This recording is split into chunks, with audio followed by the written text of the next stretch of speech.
आपके दैनिक डाइजेस्ट में आपका स्वागत है, जिसमें शामिल हैं टॉप 10 टीवी एनालिस्ट कॉल। यह वीडियो सिर्फ जानकारी के लिए है और यह कोई खरीदने या बेचने की सलाह नहीं है। निवेश करने से पहले हमेशा अपने वित्तीय सलाहकार से परामर्श करें। आइए आज के शेयरों पर नजर डालते हैं। अडानी एनर्जी सॉल्यूशंस लगभग 1021 के स्तर पर है। चार्ट स्ट्रक्चर सकारात्मक बना हुआ है। निवेशक 980 के आसपास स्टॉप लॉस रखें और 1135 के लक्ष्य तक बने रहें। अगला स्टॉक करूर वैश्य बैंक लगभग 251 के स्तर पर है। ट्रायंगल पैटर्न ब्रेकआउट स्पष्ट है। ट्रेडर्स 243 पर स्टॉप लॉस रखें और 275 के लक्ष्य की दिशा में बने रहें। अगला स्टॉक पीजी इलेक्ट्रोप्लास्ट लगभग 559 के स्तर पर है। स्टॉक ने 10 और 20 दिन का एवरेज दोबारा हासिल किया है।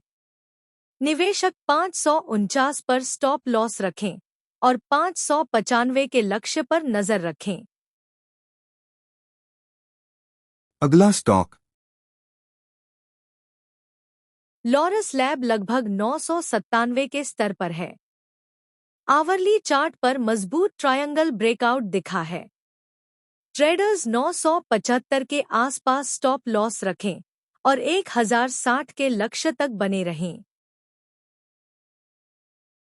अगला स्टॉक एलगी इक्विपमेंट्स लगभग 500 के स्तर पर है। कंपनी की फाइनेंशियल स्थिति मजबूत बनी हुई है।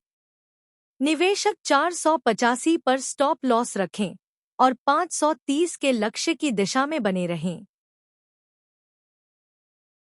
अगला स्टॉक अडानी ग्रीन लगभग 1076 के स्तर पर है। चार्ट स्ट्रक्चर बुलिश बना हुआ है। निवेशक 980 के आसपास स्टॉप लॉस रखें और 1135 के लक्ष्य की दिशा में बने रहें। अगला स्टॉक